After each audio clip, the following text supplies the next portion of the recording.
Milies het laasweek behoorlik pak gekry en nou vra almal, waar stop hierdie ding?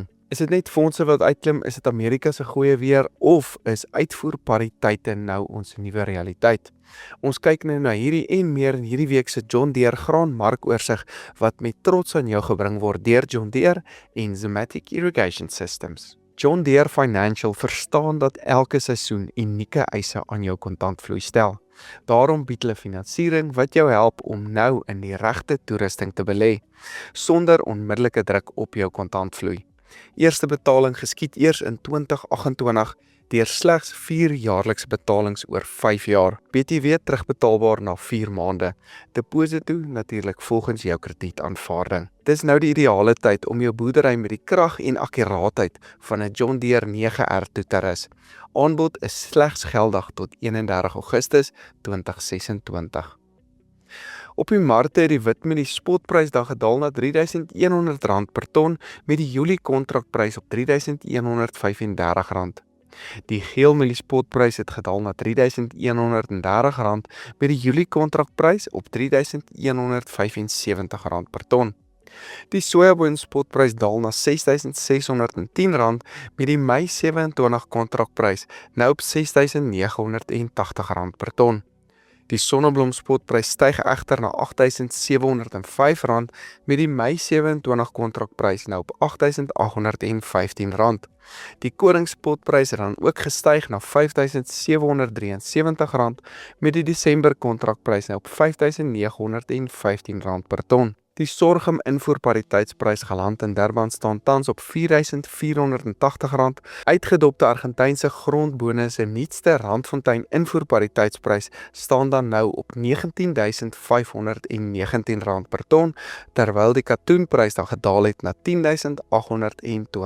per ton. Voor ons begin, kom ons kyk gou vinnig na die nuutste pryswys kunsmispryse ook. Stikstofpryse daal verder met Irium FOB pryse tans tussen R8.900 en R9.200 per ton op die oomblik. Die aanbod is besig om toe te neem terwyl Indiese vraag dan afneem en dis nou druk op pryse sit. Dis natuurlik die golf FOB pryse. Kaliumpryse bly egter stabiel met KCl FOB pryse nou op R6.743 per ton met geen fundamentele veranderinge wat hierdie pryse nou affekteer nie. Fosfaatpryse het ook sywaarts gebly met MAP FOB pryse nou op R14.895 per ton. Swaalbeperkings behoort die fosfaatmark vir nou nog te ondersteun, maar is die hoop steeds dat hierdie kostes natuurlik bietjie kan afkom voor ons planttyd dan aanbreek. Vir kunsmis kwotasies is jy ook welkom om direk met Grete van Pryswys te praat op 083-256-8139. Sy help jou graag om die beste moontlike prys op bykans enige insetproduk te kry. Pryswys, jou skakel na beter insetpryse. Laasweek het meeste pryse nogal onder druk gekom en dit lyk vir my of die oorlogrisiko nou bietjie uit die mark begin beweeg. Die groot fondse het ook begin om van hulle langposisies dan minder te maak op hierdie nuus. Dit het natuurlik veroorsaak dat vraag in die mark afgeneem het en graanpryse dis verder onder druk gekom die afgelope week, soos meeste natuurlik gesien het. Die daling was veral sigbaar in die mieliemark waar daar omtrent 34% minder net langposisies was. In die sojamark was dit ook minder met ongeveer 8% minder net langposisies. Ongelukkig het die fondse dan ook hulle kortposisies in die koringmark begin vermeerder en dit wys vir my dat daar van daai kant af ook druk op al die graanmarkte tans is, maar veral op die mieliemark nou. Nou die groot vraag is, hoekom het mielies dan so baie geval en tot waar kan hierdie pryse nog val? Soos ek vroeër genoem het, dink ek dat die oorlogrisiko dalk nou so bietjie minder in die markte ingeprys is. Amerika begin ook meer druk op Israel nou plaas om die oorlog tot 'n einde te bring en dit haal natuurlik 'n bietjie van daai risikopremie dan ook uit die mark uit. Dan lyk Amerika se reënvalverwagtinge vir die volgende paar weke ook baie goed. Hulle aanplantings vorder ook geweldig goed en bo-op dit lyk hulle oordragsvoorrade dan ook redelik gemaklik. So as jy alles hierdie dan bymekaar sit, haal dit op die oomblik nogal baie die wind uit die seile van veral die mieliemark. Dan lyk dit boonop of die handelsooreenkomste tussen Amerika en China, hierdie is fokus nou 'n bietjie meer op die sojamark, nog nie regtig na fisiese aankope oorgegaan het nie. En die mark hou natuurlik nie baie daarvan op die oomblik nie. Volgens my berekeninge staan die Randfontein uitvoerpariteitsprys vir mielies tans op min of meer R3.122 per ton met die wisselkoersverwagtinge wat nou ingereken is.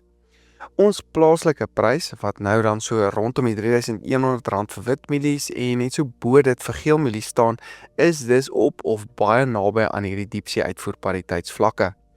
Wat dit vir my nou beteken is dat enige verdere beweging van hier af waarskynlik deur twee goed gedryf gaan word: die wisselkoers of veranderinge in die seaboard pryse of die Amerikaanse pryse. En onthou net, hierdie daling in mieliepryse was nog altyd op die kaarte.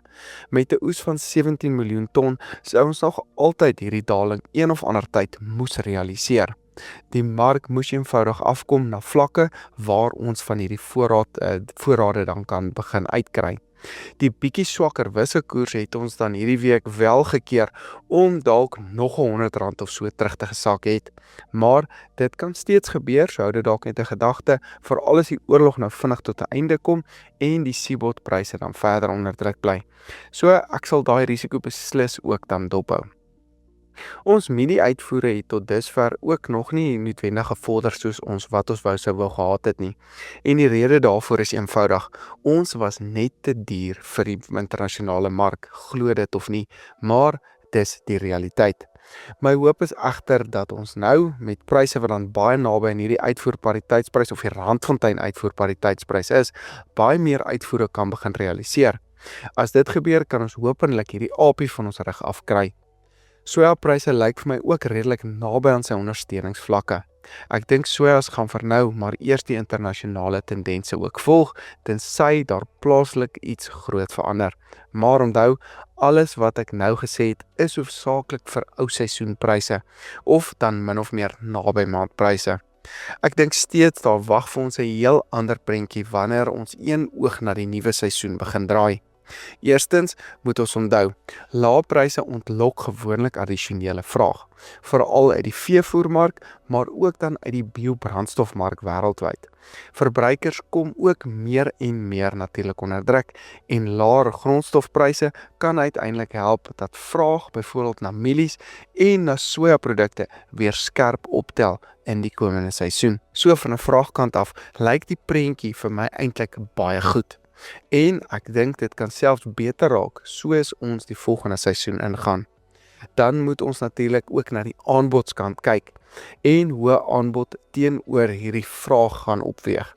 Produsente in Brasilië en Suid-Afrika is tans onder geweldige druk in terme van hulle winsmarges.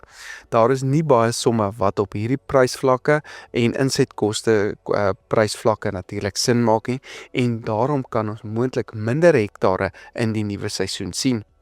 Boop dit beweeg ons moontlik na 'n sterker El Niño patroon toe wat opbrengste ook negatief kan affekteer. En as vraag dan sterk bly, maar aanbod begin bietjie terugtrek, dan kan oordragsvoorrade vir volgende jaar baie vinnig baie anders lyk.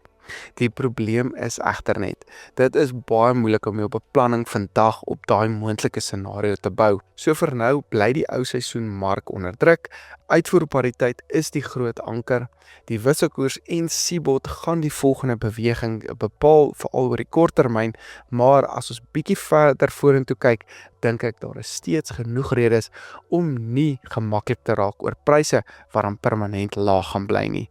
So hou moed, ek dink daar is verseker lig in hierdie donker tonnel op die oomblik.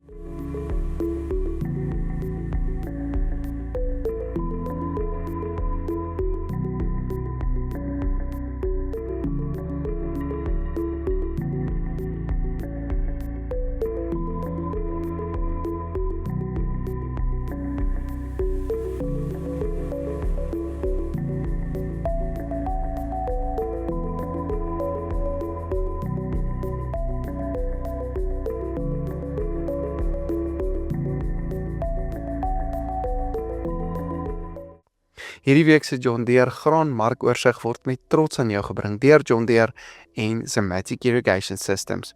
Baie dankie dat jy die week ingeskakel het en sien weer volgende week.